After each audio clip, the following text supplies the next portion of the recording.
4 زندہ پرندے پکڑ لو، فَصُرْهُنَّ إِلَيْكَ، انہیں اپنے ساتھ مانوس کر لو، پھر ان پہ اس کو ذبح کرو، ان کے گوشت کے ٹکڑے کرو، ان کو مکس کر دو اور پھر مختلف پہاڑوں پہ انہیں رکھ دو۔ چھری کب پھیرو؟ جب پہلے مانوس کر لو۔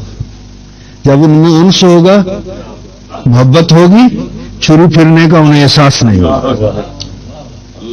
محبت ہے تو یار چھری پھیر دے تو احساس نہیں ہوتا۔ آپ ایک بکرا خرید کرتے ہیں 5,000 کا 10,000 کا، آپ اس پہ چھری پھیر دیتے ہیں، اس کی جان لے لیتے ہیں، کوئی آپ سے پوچھنے والا نہیں ہے۔ آپ نے اس کو پیدا تو نہیں کیا، خرید کیا ہے، چند ٹکے دے کر خرید کیا ہے، اس پہ چھری پھیر رہے ہیں، آپ سے کوئی پوچھنے والا؟ جو خالق و مالک ہے اس کے کتنے حقوق ہیں ہم پہ؟ تو فرمایا ان کو پہلے مانوس کر لو اور مانوس کرنے کے بعد پھر چھری پھیر دو۔ جب انس ہو، ویسے تو آپ اگر شوگر چیک کرنے کے لیے بھی ایک سوئی سے آپ خون نکالیں گے تو تکلیف ہوگی، لیکن انس ہو جائے تو مصر کی عورتوں کی انگلیاں کٹ گئی، انہیں احساس تک نہیں ہوئی۔ یہ محبت کی شان ہے۔ محبت ہو تو تکلیف نہیں رہتی، رنج نہیں رہتا، دکھ نہیں رہتا۔ وہ مجھے احمد الدین قاسمی کا وہ شعر بہت اچھا لگتا ہے کہ وہ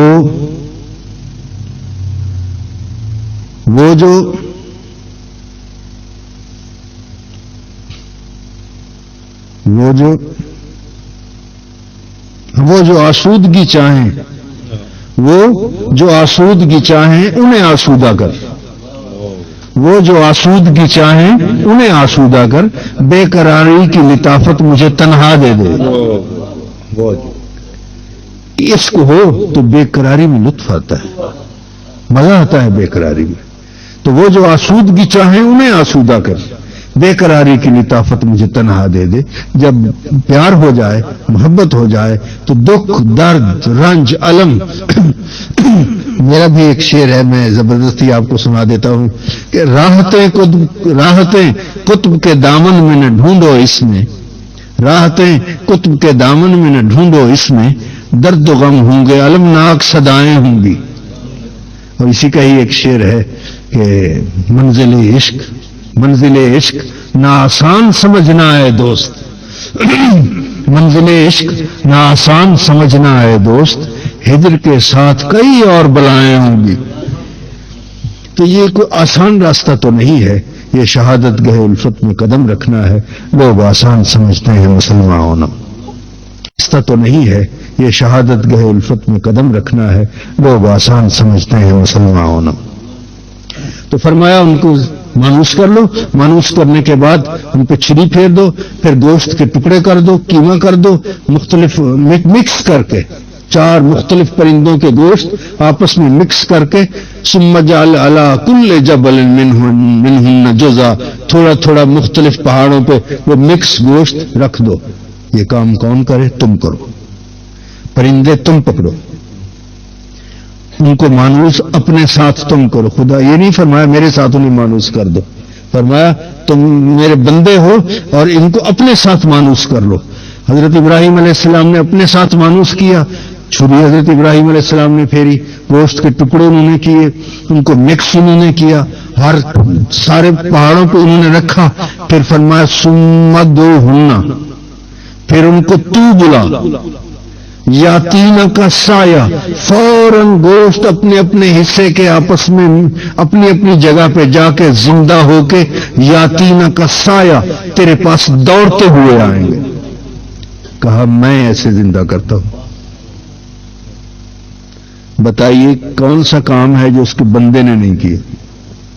سارا کام الف سے لے کر یہ تک A to Z سارا کام حضرت ابراہیم علیہ السلام نے کیا۔ اور پھر یہ کہ میں ایسے زندہ کرتا ہوں، اس کا مطلب یہ ہے جو وہ کرتا ہے وہ اپنے بندے کے ہاتھوں کرتا ہے۔ اس کا کرنا پھر اس کا نہیں ہوتا، اسی کا کرنا ہوتا۔ وہ جو کرتا ہے اسی کے ساتھ. اور ایک بات اور جو ابھی میرے ذہن میں آ رہی ہے کہ ایک وقت وہ تھا کہ حضرت ابراہیم علیہ السلام کو یہ حکم ہوا کہ فخذ اربعۃ من الطیر، کہ 4 پرندوں کو پکڑو. اب جب 4 پرندے پکڑنے ہوں، کوے کو، مور کو، بطخ کو، مرغ کو آسان ہے پکڑنا؟ کسی ٹوکرے میں تو نہیں ہے کہ وہ پکڑ لیں گے. پتہ نہیں کس طرح سے ان کو کتنی دیر لگی ان کو پکڑنے میں. پکڑے الگ الگ پرندے، اور پھر جب چھری پھیری گئی پھر نہیں کہا کہ اب پکڑو، فرمایا یاتینا کا سایہ، تیرے پاس وہ دوڑتے ہوئے آئیں گے. تو قاتل ہی ایسا ہے، قاتل ہی ایسا پیارا ہے کہ تو نے چھری بھی پھیر دی ہے، گوشت کے ٹکڑے بھی کر دیے ہیں، مگر وہ فسر ہونا جو ہے وہ تیری محبت میں گرفتار ہو گئے ہیں. جب پھر بھی زندہ ہوں گے تو تیرے پاس دوڑتے ہوئے آئیں گے. یہ ابھی میرے ذہن میں آئی ہے بات. خنجر خونخوار میں رقصوں، پھر بھی دوڑتے ہوئے آئے ہیں کہ اس کا تو مزہ آیا اس کی چھری کا. تم پھیرو چھری میرے گلے پہ تو مزہ ہو، میں دل سے دعا دوں میرے قاتل کا بھلا ہو. تو وہ 4 پرندے جو تھے جو میں بات کرنے والا تھا، وہ 4 پرندے جو تھے وہ کون کون سے تھے؟ سوال جو ہے، سوال یہاں یہ ہے، 4 پرندے تھے، کوا، بطخ، مور اور مرغ.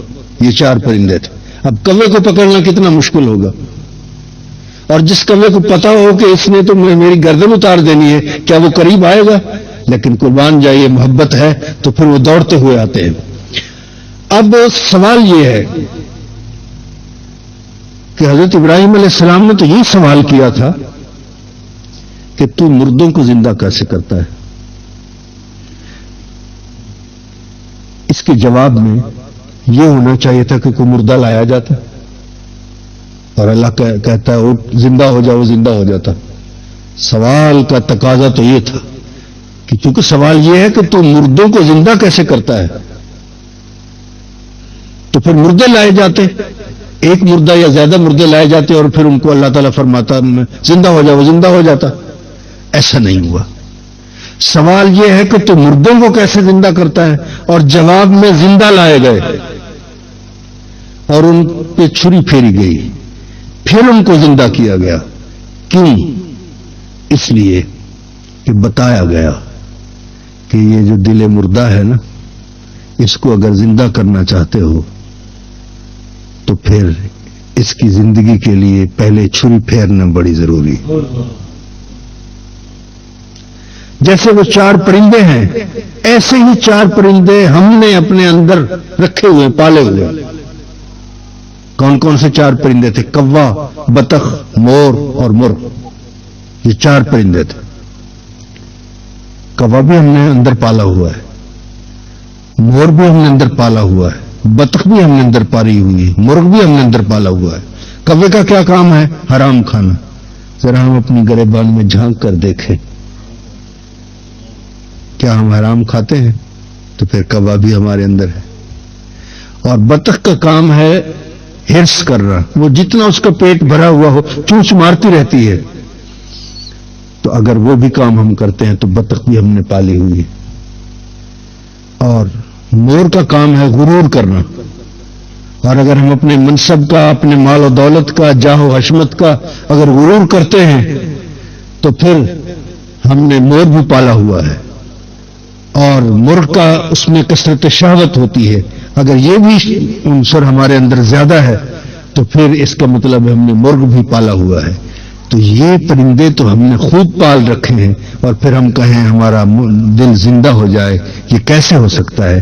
پہلے ان پہ چھری پھیرو، اور چھری جب ان دی جائے گی تو پھر دل کو جب تم آواز دو گے نا لا الہ، تو پھر وہ کہے گا الا اللہ. پھر وجہ یاتینا کا سایہ، تو دل مردہ دل نہیں ہے، اسے زندہ کر دوبارہ، کہ یہی ہے امتوں کے مرض کون کا چارہ.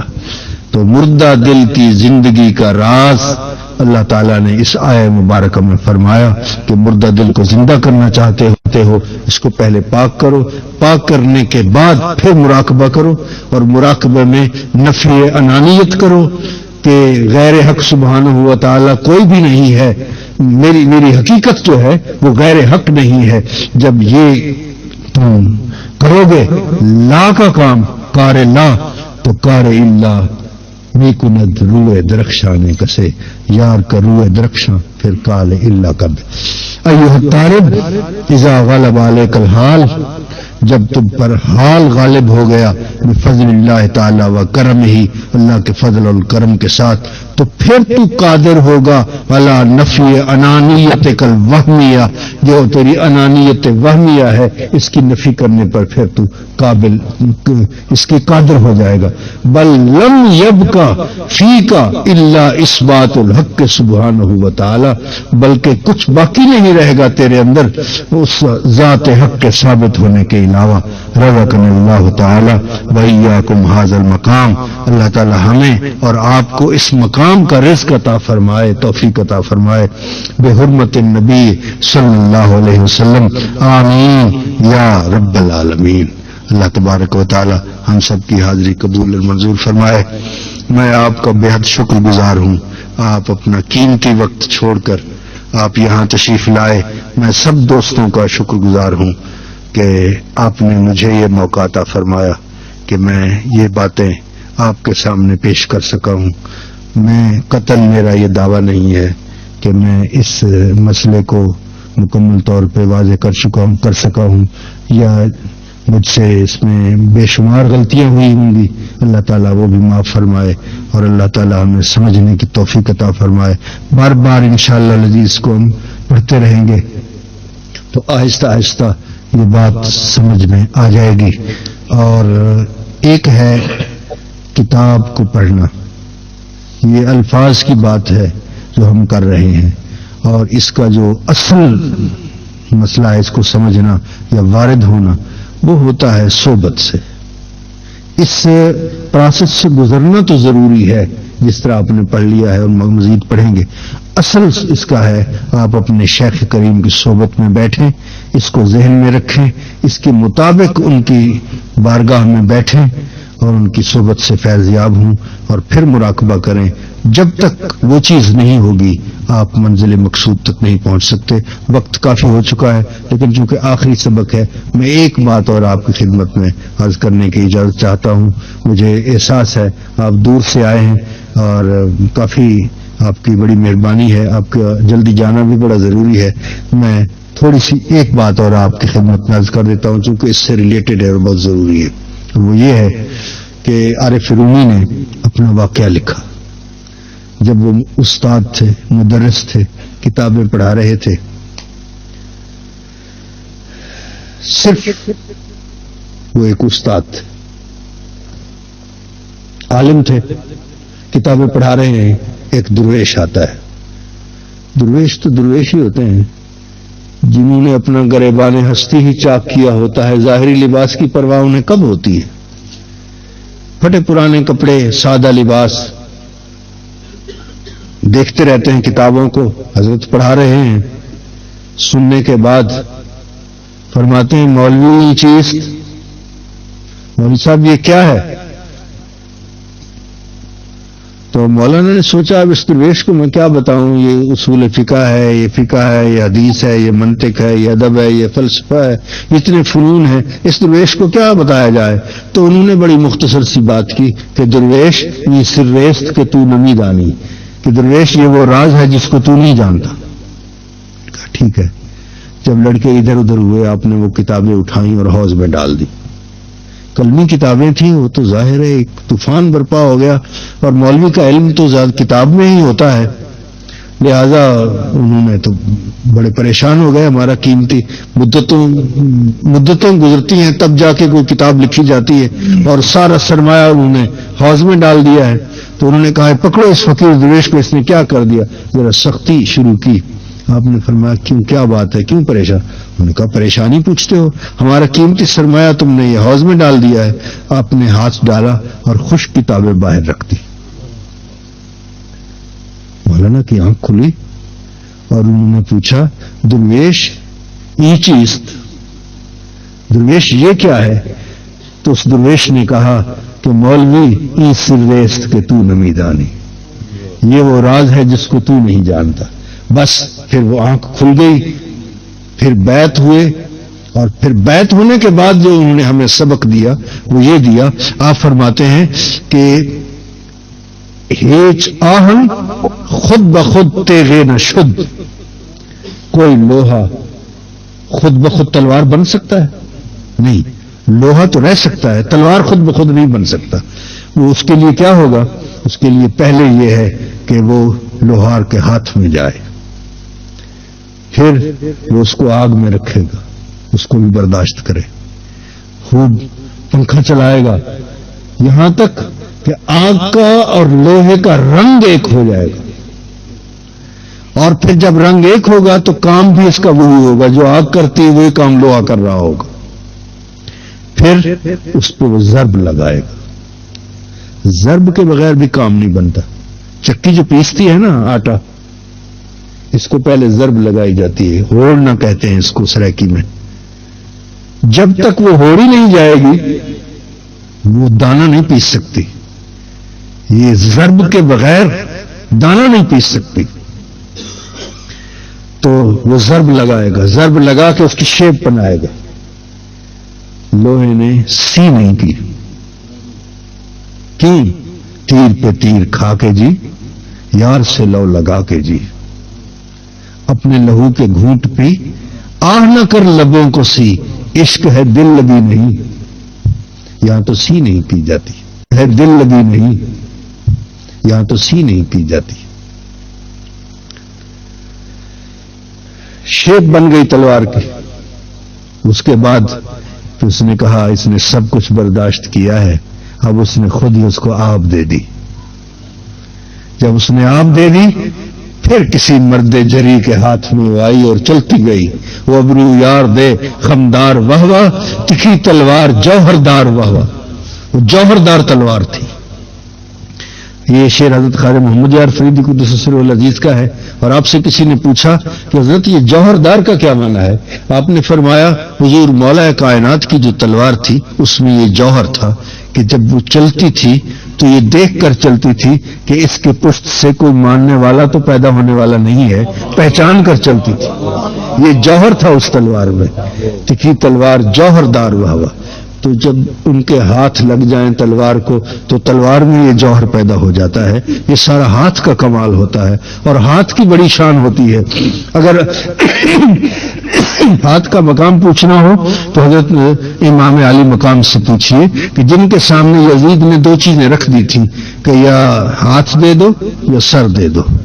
انہوں نے سر دے دیا ہے, پر نداد دست در دست یزید نہیں دیا, اس لیے کہ جو ہاتھ دیتا ہے وہ ساتھ سر بھی دے دیتا ہے. عاشقی چیز, عاشقی کس کو کہتے ہیں بگو؟ اگر کوئی پوچھے کہ عاشقی کس کو کہتے ہیں تو بگو اس کو جواب دو کہ بندہ جانا بودن, محبوب کا بندہ بن جانا. جاں بدستے دیگر دادن و حیران بودن, جان اس کے حوالے کر کے حیران ہونا. اب جو تیری مرضی ہے ویسے کر, میں گڈی ہتھ ڈور سجن دے, اڑنا جی میں اڑاوے. رضا کا تو یہ مقام ہوتا ہے کہ اگر یار پوری دوزخ اٹھا کر آپ کے ایک ہاتھ پہ رکھ دے, آپ کو اتنی اجازت نہیں ہے کہ آپ کہیں کہ میں یہ دوسرے ہاتھ پہ رکھ لوں, میرا ہاتھ کو تھوڑی سی میں رعایت دے دوں, اتنی اجازت بھی نہیں ہوتی. مقام رضا تو یہ ہے. یہ ہم عام طور پہ لفظ تو کہتے ہیں کہ جب کوئی فوت ہو جاتا ہے ہم کہتے ہیں جی بے شک جی اللہ کی مرضی, حالانکہ آپ اب راضی نہیں ہوتے.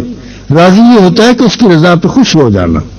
ایک آدمی کا, ہمارے حضرت صاحب کا عقیدت مند تھا, اس کا ایک بیٹا نوجوان فوت ہو گیا, بڑا دل آزردہ تھا, بڑا غمگین تھا.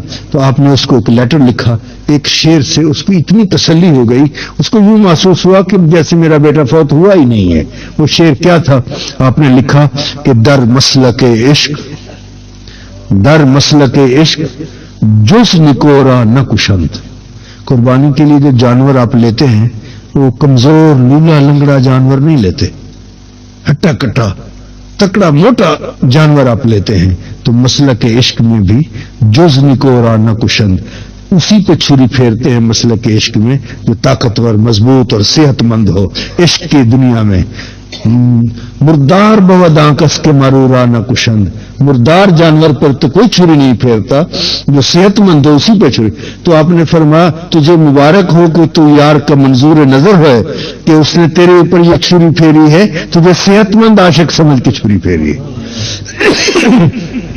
تو حضرات یہ سارے شیخ کی نظر عنایت کے یہ فیض ہوتے ہیں. میری دعا ہے آپ کے لیے کہ اللہ تعالیٰ، میری دعا ہے کہ صحرائے عشق میں یا رب کسی کے تیر نظر کا شکار رہنے دے.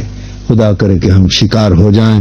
عارف جامی تو فرماتے ہیں کائنات، اس میں کائنات اس کے نظام قانون وکھرے الگ ہوتے ہیں. جیسے وہ کہتے ہیں کہ مسلک عشق، مکتب عشق کا دستور نرالا دیکھا، اس کو چھٹی نہ ملی جس نے سبق یاد کیا.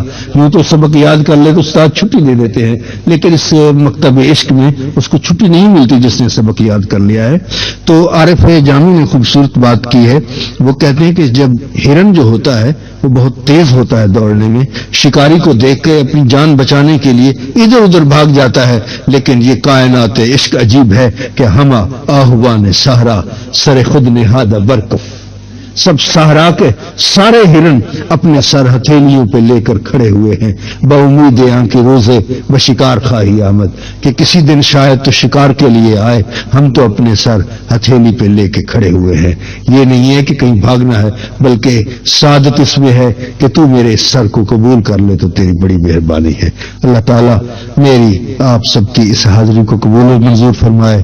اس ہفت روزہ کلاس میں جو آپ نے پڑھا اللہ اس کو قبول فرمائے، جو میں نے بیان کیا اس کو قبول منظور فرمائے، اور اس کے روحانی فیض و برکات سے ہم سب کو محفوظ اللہ تعالیٰ سرفراز فرمائے، ہمارے قلوب کو منور فرمائے. اور میں سمجھتا ہوں میں آپ کے لیے کوئی مناسب انتظام نہیں کر سکا، آپ کی کوئی خدمت نہیں کر سکا. اگر کوئی کوتاہی ہو گئی ہو کچھ بیان کرنے میں یا مجھ سے یا ہمارے جو رفقائے کار ہیں ان کی طرف سے ہے تو میں آپ سے معذرت چاہتا ہوں، اور امید کرتا ہوں کہ انشاءاللہ العزیز یہ ساتھ اسی طرح رہے گا. اور باقی بھی ہم تصوف کی کتابیں آہستہ آہستہ اسی طرح پڑھتے چلے جائیں گے. آپ وقت نکالیں گے تو اس کے ساتھ ساتھ ہوتا چلا جائے گا. اور کل انشاءاللہ العزیز ہم یہاں نعت خوانی بھی ہوگی تلاوت کے بعد، اور پھر محفل ذکر بھی ہوگی، اور پھر دستار بندی ہوگی، اور پھر انشاءاللہ العزیز پھر سے آنے کے ملنے کے پھر سے وعدے ہوں گے انشاءاللہ العزیز. وآخر دعوانا الحمدللہ رب العالمین. اللہم صلی علی سیدنا مولانا محمد وعلی آل سیدنا مولانا محمد وبارک وسلم صلی علیہ. الہی رحم بحر مصطفیٰ کن، محمد یک نظر بحر خدا کن. اللہم ارنا الحق حقا والباطل باطلا، اللہم ارنا الاشیاء کما ہی، اللہم ارنا الاشیاء کما ہی. الہی رحم بحر مصطفیٰ کن، محمد یک نظر بحر خدا کن. خدایا بحق بنی فاطمہ کہ بر قول ایمان کنی خاتمہ، اگر دعوتم رد کنی ور قبول، منو دست و دامان آل رسول.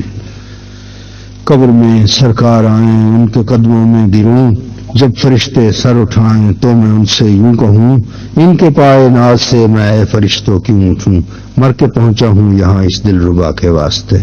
صلی اللہ تعالی علی خیر خلقہ ونور عرشی سیدنا مولانا محمد و آلہ و صحبہ اجمعین برحمتک یا